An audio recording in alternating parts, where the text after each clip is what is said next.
Hey there, my name is Pravus, and welcome back to more Rebel Inc. Escalation custom scenarios. Today we're going to try out a scenario called the Rising Flame, which is relatively new and it's been making its way up the popular tab very rapidly. In fact, it's one of the top hits on Steam right now, so let's give it a shot. The region is controlled by a brutal, hostile warlord supported by a rival nation to maintain control following a failed military coup. There's propaganda, ruthless militia, and the coalition is secretly beginning a resistance effort in the region. All right, sounds good. Let's give it a go.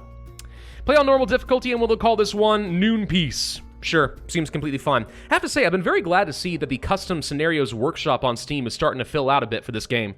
Looks like a lot of people are getting enthused, which is great. I'm happy to see this game getting a following. Where do we want to place our HQ? Normally I place it over here. But, since that's already taken, I guess this is the most sensible location, so it functions like a garrison to try and keep these guys contained in the mountains. So we'll do that. Hello, Opium Labs. We need to get rid of that nonsense. So for civilian, we have civil service, development, and infrastructure, pretty normal. We have representatives, corruption, resistance militia.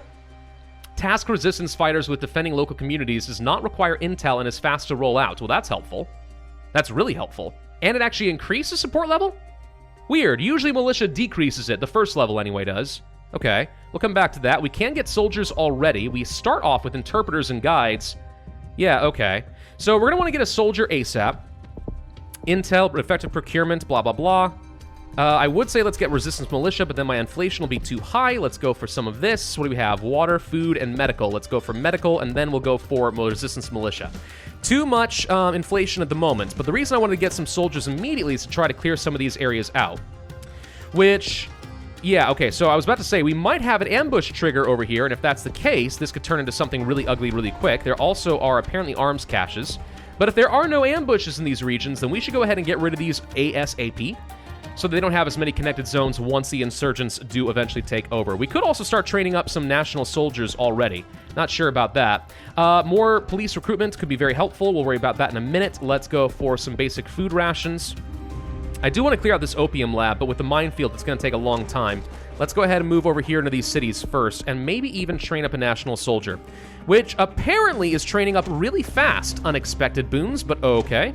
Let's go ahead and start clearing that out while we get intelligence in these regions. Discover more arms caches. I just want to burn these opium labs because they increase the insurgent capability. No one wants to deal with that. Garrisons, we could go ahead and get. And they should automatically, set up right where they have controlled zones. So this is going to make it, again, a little bit easier to contain these areas when the time comes. Let's go for some water supplies. We'll save a little bit of cash, unless I want to go for the outreach. I kind of want to go for the local police recruitment, since the extra strength there will be pretty helpful, just to make sure that they don't easily take over new zones. Apparently they do reinforce each other. There's a bunch of buffs up over here that I'm not looking at right now. Probably should. Let's go for that local police recruitment. Lots more minefields. Okay. What about down over here? This is an area where they'll come out of the mountains. We can gather intel here pretty rapidly using my soldiers, and I think that's wise. So let's see. Is there... No, there's not an arms cache. What about up over this way? I don't know. We gotta find places where they could spawn. We got rid of the opium lab. That's good. More soldiers feels like a bit of a risk at the moment. We could go for PR and media office. I think we go for first anti-corruption, then we go for this. That's a lot of extra support level. How much do we need for this? $12. What kind of security do we have, by the way? Police vehicle upgrades, so kill 2 militia whenever it's destroyed. Local police expansion and tactical units. Wow. Some of these are expensive, but basically the way that security works is it slows down their ability to actually take over a zone, and then every level of security they kill, it usually takes some insurgents with them. If we get a lot of this, then even 6 insurgents running into a zone will die the second they actually take out the security before they can do any more damage. That's pretty helpful. Let's see. I'm going to go in here and see if we can get intelligence in these corners, because it would not surprise me if there's a potential for camps up over there. Let's get that PR and media office. I will probably want some additional troops soon. Let's see. We're gathering intel. Found a camp. Hello. What about up over here? Found... Wait, is that another camp? All right, let's go ahead and blow these up before they have a chance at spawning. Okay, now they're authorizing initiatives, but we destroyed 2 camps before anything spawned. Oh, that's got to end up being really helpful, right? Let's get down here and get intel in this region. Let's go ahead and start clearing out minefields, though we may need to pull back soon-ish. We could go for strategic communications. Could also go for the universal justice, gain reputation. What do people want? It doesn't say they want anything yet. I'm kind of tempted to say we actually should go for roads. because I believe most of this region is going to be contained by regular roads, some dirt off in this corner, and then highways over here. We want regular roads and highways to keep these guys contained in the mountains. This is the area of primary risk. If we could get a garrison down here, that would probably help my situation a lot. Also, knowing that the national soldiers train really fast, I'm tempted to say we should just go ahead and train up some more of those, but maybe we're okay at the moment. Let's go ahead and get highways going. We're just trying to roll these out, get some roads so we can travel faster and get some extra combat boosts. Okay, they're spawning some over here. That's fine. What are we going to find in this region? Another camp? Maybe. Some spawn down over here. Okay, we're trying to get rid of the minefields. A garrison over here is all right, actually. Not the worst. It'll help support this area. So we find, it looks like another arms cache, but no sign of a camp. Well, all right then. I feel like we're going to need more national soldiers. Let's go ahead and train some up. In fact, if they train this fast, why not just get all of them? Like, immediately. I feel like that's just a wise thing to do. Let's go ahead and get some reinforcements. Clear this out. Get more reinforcements, since we apparently are struggling a little bit here. These units appear to be fairly weak so far. Very weak. And they're going to be training a lot. There's probably a lot of nastiness up in these mountains, I would guess. All right, we need to get foreign relations. That is local collaboration, which actually unlocks additional initiatives. Okay. Huh. But international affairs, that's the one we probably need. Ooh, it comes with a bunch of other stuff. Hang on. Military instructors leave a national soldier behind whenever they leave the region. Oh, that's nice. Intel interception priority targets militia tactic. Decrease the frequency of militia attacks. And massively increase national soldiers' combat strength. A lot of these cost a ton of money, but that's powerful. Cool. I like that there's some special stuff you can do after you get an international office. That's nice. It feels cool, man. All right, so they have almost were able to disrupt my HQ, but they've since lost that. That's good. We could run forward over here and try to kick these guys back out into the mountains, and I'm going to give it a shot, though I am a little bit wary of whether that will work. Let's train up some more reinforcements just so we can keep this area going. This appears to be the primary area they're going to keep popping in, though I would not be surprised if we see them down over here soon. A garrison right here would be absolutely great. Let's see, what else do we have here? When destroyed, militia camps become garrisons. Really? Well, that could be nice. Garrisons provide funds over time, sure. Our corruption's way too high, but some of these are pretty powerful. We may want to come back to some of that a little bit later. We are going to be losing a bit of reputation just due to the amount of connected zones. That's one of the reasons I'd like to try to get rid of this. If we could get airstrikes, that would obviously be very helpful, since apparently we are struggling over here. Let's go ahead and get those airstrikes going. Boom. Just try to kick these guys out. For some reason, these guys appear to be dying every time they attack. What do we have here? Popular uprising? No. Resistance PR? No. Something is causing me to kill these guys whenever we win fights. Huh. Priority targets. Launch attacks on priority structures when in neighboring zones. So I could get rid of this from what I saw. The thing is, this actually is kind of helpful to me because it ensures they prioritize attacking these areas where I can keep my troops in position. Non-fighting militia forces. See, this is something I want to get rid of. Ruthless warlord, rival funding, militia. Significantly decreased combat strength. Ah, okay. So we train the national soldiers very, very, very fast, but they're pathetic. Advisory role and covert operation. Only 3 coalition soldiers available. We're going to want to get the ability to get a free unit before we let these guys go home. Yeah, for some reason, it's just killing these guys when we win a fight, which is good, but it means that there's some sort of a buff going on that I am missing, and that's fine, whatever. Let's go over the outreach office. I'm tired of not having roads, and we kind of need to roll out these a little bit faster so we can have more movement speed and combat bonuses and stuff. I mean, that's all good. More subtle pressure, absolutely. One of the most important things you can get in the game, in my opinion. You are going to have to do a long extension. I intend on keeping you for a while. Not feeling worried about it. We're winning this fight slowly. More airstrikes would help. Security checkpoints, I don't think so. Support level with garrison strength.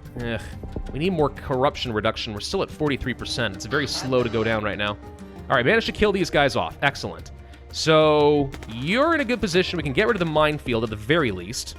Let's increase the pay for national soldiers so they get stronger, because at this point, strength is one of the most important things. Let's send some troops down here, because I have no idea what's going to happen, and this is a great spot for a garrison. Excellent. Okay. So now we can keep these guys hopefully contained over here. This is the only choke point that's going to be easy for me to lose. I'm going to go for the universal justice. We're trying to get some more support level going. So we have a fair number of garrisons. If I wanted to go for a surplus depot, which just sounds like Home Depot or something, extra funds? I mean, that sounds really good. Extra funds are generally good, right? It'll pay for itself eventually. I hope. Maybe. We'll find out. Yeah, all right. So I think we got this more or less under control. Finding those 2 camps in the corner was really, really fortunate for me. I kind of figured we must need to do something like that since we started off with interpreters and guides. Let's see. I kind of want... military instructors is expansive, though. Let's go with the strategic communications. The less hostile population there is, the less strong the insurgents are. So it's worth trying to go for more support level if we can. And yeah, these guys are just throwing themselves to their death at this point. This is a very good position for me. And if they keep focusing on these 2 targets, that means they're not going to go over here or over here very often. So they're just going to keep training up more units, because I guarantee you there's some sort of a camp over here, and they're just going to keep dying, which is great. This is the sort of thing you want. Democrat transition? No. Let's go for military instructors, and let's see if we can find ways to boost up the strength of our national soldiers. Resistance recruitment? Sure. Yeah, just do a bit of recruitment drives and stuff. Send some very invasive texts saying, hey, you signed up for the militia. When can we discuss the sign-up bonus and stuff like that? And they all fall for it. It's great.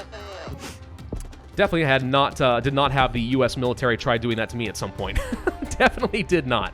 More subtle pressure. This seems to be going really well, but they're not cutting anything, but we're getting more successful over time. Yeah, the fact that they're just dying is huge. They're not just backing up over here, creating a super stronghold. They're just throwing themselves away. We've got this. Completely have this under control. Resistance capture would be really good if we found some camps. We don't know where they are, so we're not going to worry about that yet. Let's go over some dirt roads, and what do people want? Still no region concerns. This is another area where I think the scenario is getting a little bit too easy, only because it seems like if they have no concerns, then you really don't have to worry that much about a hostile population, so we're kind of gaining more support than I think we really should at this point. We're losing very little reputation at this point, too. And yeah, most of these zones are stabilizing super fast. I guess we go ahead and grab some civil assistance to kind of roll it out a little faster in some of these regions, but yeah. Nah, we got nothing to worry about here. We can get some security and stuff. What else we got here? You know what? Let's go for massive increases in national soldier strength. And if we want to, we could actually go ahead and start making a push. So these guys can probably handle themselves where they are. Let's go ahead and start using civil assistance and get another soldier over here. It'll train super fast. We're going to start stabilizing these zones. That's the new goal. 88% chance. Hey, there we go. Finally success. Great success. Civil integration? Sure, why not? Just keep rolling those out. Roll out all those infrastructures. We're going to threaten these guys to gain some more reputation. We're at 110. Nothing's really happened. Let's go for another garrison, because I don't need it over here, but I mean, why not? It'll just reinforce these areas even more. And that just generates even more funds. We're making a stupid amount of money all of a sudden. Okay. Corruption reduction, sure. Decrease the frequency of attacks? The funny thing is I actually kind of regret turning that off. I feel like more frequent attacks is just helping prevent them from death-balling, but oh well. Telecoms would be pretty powerful. More roads would be pretty good. Let's go ahead and do all of that. How are we doing in this zone? Almost done. We're rolling out initiatives super fast. I'm going to keep these guys over here. I mean, if they're going to let me have my national soldiers super early on, we might as well just use them effectively, right? Let them stay here. Let them hold the ground. Nothing's going to happen. Let's see. More telecoms? No. What's this? Public Works. Increase initiative rollout speed in zones where it has been completed. So it's basically electricity. There's also remote subsidies. Fun. Let's go over some dirt roads, because my hope is that we'll be able to start rolling some out in these mountains as we take them out, which will make it easier for me to continue moving forward. And press the attack! Stuff like that, you know. They're not even spawning any new camps. Something about this scenario is a little bit too easy, I think. It's just too simple. It may be because the game is automatically... We can actually go ahead and send you home and get some national soldiers, right? Yeah, look at that! Boom! I love that. I think that it's possible the game is saying there's enough insurgent presence on the map that we don't need to spawn a new camp, right? So maybe that's why they're not spawning a new camp. But, I don't know. The result is we've had these guys contained kind of the entire time. I'm making way more money than I think is really appropriate. And I'm just absolutely obliterating these fools. Let's go over some more remote outreach. I plan on using a lot of this in a little bit. We are going to tighten the rules so there's less chance of civilian casualties. We just need to stabilize these two zones, and then we go ahead and press the attack. 5% chance of cover-up failure. Who cares? I could get some more coalition soldiers, which once done, we know will turn into more national soldiers. Let's instead get some drones and just boost up these strengths. Why not? Oh, good. We found stuff, including a training complex. Well, this is where they keep getting their stuff. All right, let's threaten these guys again, because we can. More subtle pressure? Absolutely. You are going to push forward over here. I guess we might as well start where I have the most reinforcements. We'll have a large ambush to deal with, but that's fine. And then once that's done, we'll go ahead and start pushing over here and try to take out their training complex. Now, we are still struggling over here. Okay, even with all these reinforcements, we're still struggling. So that tells me that fighting in the mountains is going to be really hard. More strength would be fine. We could go for the drones getting some boost to combat strength plus heavier ordnance. So airstrikes become a bit more relevant. Let's tighten the rules once again. I don't want to have to worry about the heavy ordnance causing some problems. Found some more stuff, including a camp. Okay. We're about done with this zone, and then we can start pushing forward. I just need to start hitting them in a few different spots. Right over here, for example, would be great. Let's try going over here and see if this will work. Threaten again for more reputation? Why not? Just keep farming it. Fund the military, because we have stupid amounts of money. And actually, I could kind of use the strength right now. Let's go for heavier ordnance and more frequent airstrikes. More airstrikes in this area means more boom. Lots more boom, in fact. All right, so can we win this fight? Not really easily. More subtle pressure, please. How about we go for longer drones, so they stick around and give me bonuses for a bit longer. Let's go ahead and keep the rules unchanged. I think a 28% chance of civilian casualties is acceptable. Call me cruel, but I think it is. What else do we want to do? How about we get some telecoms? We could get jobs. We really don't need it, though. I was just curious. What about local collaboration? Hang on. Remote specialist attachment. Ooh, yes. That'd be good. Informant network? Instantly revealed in areas with full intel. Oh, okay. Ferry services over rivers, support over rivers, speed up movement, and no cave fortifications. Okay. Well, I guess I'll pick that up. And we'll also increase their movement. Why not? So an attachment, huh? Let's go ahead and attach you here so we can win this fight really quickly. That should be pretty huge for me, actually. I would think. And we got rid of some of their local strength, which means this goes down, which means we find a cave. There we go. Let's go ahead and threaten one more time, and then we'll probably go ahead and try to talk. So we already got rid of their ability to use caves very effectively. Let's go for more frequent airstrikes. What's this? Sabotage? Significantly misspelled. Decrease the cooldown of airstrikes. I mean, it sounds good. Let's go for the cave combat so we can just kind of clear this out a lot faster. Holy crap, that was fast. Now we can reinforce over here. A garrison right here? Sure, why not? And with this under control, I say we go over here and start attacking in this direction and see if we can prevent these zones from reinforcing over here. The more we attack from more directions, I just figure the less reinforcements they get, the easier it is for me to hit them. I have a numbers advantage, so we should just use it effectively. What else? You know what? Screw it. Coalition zone time. We're going to go for a surge. Good old-fashioned surge. An underrated soda if ever there was one. Sorry, that doesn't make any sense to people who haven't tried surge. All right, let's go for the subtle pressure again. Now we're attacking in all directions. Now there's no reinforcements, which means winning fights should be extremely easy. Should be, anyway. All right, now we're going to try to talk to you. And now we're going to start just farming you for everything you're worth. Okay, my coalition soldiers are apparently weak as heck. Did not expect that. I'm tired of how many times they're asking for the civilian stuff. Let's go ahead and imprison all of their leaders. Yeah, these soldiers are struggling a lot. Like, a lot. We'll go for more funds to the military, I suppose. How about more drones? Human terrain? Lots of airstrikes? Yeah, we'll just go boom, boom, boom, boom, boom. Say you're sorry. There we go. Airstrikes are going to crush it. There we go. We're going to cover up one more time. We lost a little bit of reputation. It's all over. We lost the game. It's all over. Nah, we're fine. Ban the insurgents, and this should be the last of them, and bye. All right. Well, we're pretty much done here. Let's just go ahead and farm out a bit more reputation if possible. And what's this? Civil reparations. Options to increase support level and reputation. Where'd this come from, and how do we get it? Charity drive for reputation? Hostage rescue? Land reclamation? Oh my gosh, we're just farming out so much reputation here. Yeah, there's a lot of customization in this scenario. Like, a lot. The problem is, you don't need most of it, because so far it's actually pretty easy. Let's go ahead and accept the peace deal because there is nothing here. We have 160 reputation to begin with. So we're going to walk away with a good score, even though I obviously could farm out a little bit more, and maybe we just do that right now. Doop, doop, doop. And that gets me even more reputation. We're now up to 178. Thank you. Yeah, of course, 5 stars. Lots of great customization. I like what I saw. I only think that this was a little bit too easy because there weren't really any ongoing threats anywhere else. Maybe if those camps, didn't start there, and I I mean, if I play the scenario a second time, I know exactly where to send my soldiers, so I don't know. Maybe don't start off with the extra intelligence, or maybe, I don't know. There's got to be some way to make this a little bit tougher. But regardless, I think it's actually a pretty good scenario, and the customization looked great and felt very authentic. Loved it. Give it a thumbs up. Absolutely. Thank you all for watching. I hope you enjoyed. If so, I would ask you to hit that like button, leave a comment, and subscribe, and I will see you guys next time.